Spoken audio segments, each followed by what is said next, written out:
मीरब तो बच्ची है, बच्चे तो खेल तमाशे करते रहते हैं। ये जो नासरा आप ही उसे समझाने बैठी थी वो बेचारी कुछ उल्टा ही समझी है। हाँ, उसको लगा कि हमने सच में अच्छी तरीके से बिहेव करना है। नहीं खैर, ये तो समझ ही ना ले, किसी और ही चक्कर में होगी। अगर इस चक्कर में कुछ और हो गया ना तो हम लोग की शादी फिर से डिले हो जाएगी। तो क्या करूँ मैं, बताओ। एक तो ये नासरा पर जब भी ज़रूरत से ज़्यादा चालाक बनने की कोशिश करती है ना, उल्टा हमारी नुकसान करा देती है। उस दिन भी रेस्टोरेंट में बुर्का पहन के बातें सुनने बैठ गई थी, बहुत बेइज्जती कराई यार। बुर्का पहना के? वो हम रेस्टोरेंट में उनकी बातें सुनने बैठे थे तो हमें पहचान लेते, इसलिए बीच रेस्टोरेंट में मुझे बुर्का पहना के बिठा दिया था। अच्छा तो ये हुआ था? नहीं, हुआ ये था कि मेरी शक्ल देख के वेटर को लगा था कि हम दहशतगर्द हैं। पुलिस को बुला लिया था उन लोगों ने। करो वाकई?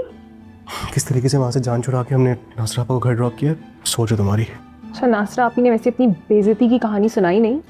मीरब सुनती ना हंस के पागल हो जाती। इसलिए नहीं बताई ना, तो बहुत मीरब जैसी बनने की कोशिश करती है, उसी की हरकतें कॉपी कर रही होती है। नहीं भाई, तुम्हें नहीं पता, जितनी वो चालाक है ना। तुम एक बात नोटिस करना, जब भी हम किसी गड़बड़ में होते हैं ना, सारा हाथ नासरा आपी का होता है। अच्छा, मैं बाहर जाके इंतजाम देखता हूँ, तुम ये नासरा आपा का फैलाया हुआ रायता समेटो।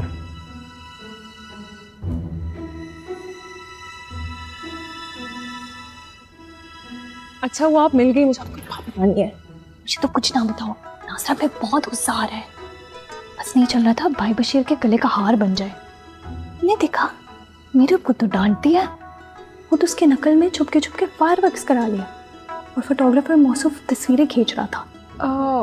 लेकिन हो सकता है गलत लाइंस पे सोच रहे हो, मुमकिन है कि वो एक्टिंग कर रही हो। पहले भी सारे राज तुमने ही खोले थे। हाँ, लेकिन तब तो मुझे आधी बात पता थी ना। आधी बात? हाँ, नासरा अभी रेस्टोरेंट में बुर्का पहन के बैठी हुई थी। बुर्का? जी। मतलब मीरब की नकल? जी, और वहाँ पर उनको पुलिस पकड़ने आ गई। ये तो बड़ी मजे की बात बताई तुमने। अगर मुआयदा ना होता नासरा को लॉकर छोड़ती। ये जो नासरा आपी है ना, कोई ऊपर की गेम खेल रही है। मेरी छठी हंस कुछ और कह रही है। मैं अभी नासरा पे बिल्कुल भरोसा नहीं कर सकती। कमाल हो गया, सब कुछ इतना परफेक्ट। और भाई बशीर कमाल। हाँ, लेकिन अब टेंशन ये बात की कि मीरब ने इनको रात को रोक लिया है, कोई पोल ना खुल जाए। ये नहीं, कुछ नहीं होता। पता है, इन सब के रवैये देख के ना मुझे एहसास हुआ कि मेरा फैसला बिल्कुल दुरुस्त था। मेरी बहनें बदल गई। हाँ, और मीरब कितनी प्यारी लग रही थी ना, बच्चों की तरह जिद कर रही थी। उसने मेरी गोद में अपना सर रख दिया था, वरना आगे पीछे तो उसकी सारी जिद्दें अजीब अब नॉर्मल होती हैं। सॉरी, मैंने ज्यादा। नहीं, ऐसे ही है। बस देखना ही है कि फाखरा आपा के साथ मिलके ये क्या रस्में करती हैं। उससे पहले मैंने ये देखना कि मैं आज रात कहाँ सोऊंगी, क्योंकि आप तो गेस्ट रूम में सो नहीं सकते, लड़कियों की नजरों में आ जाएंगे ना। ओ हाँ, अभी वहाँ नासरा होगी। फाखरा आपा, मैं ना गेस्ट रूम में जाती हूँ थोड़ी देर में, फाखरा आपा से बातों के बहाने से वहीं सो जाऊंगी। ठीक है।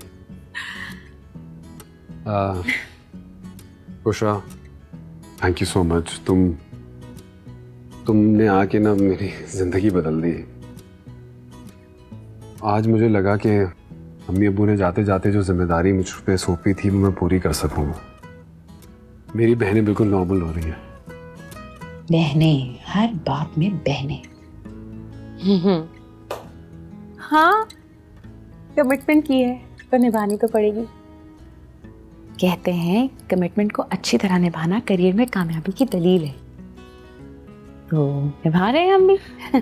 उससे पहले मैं कह रही थी, आप मुझे गजल सुना सकते हैं?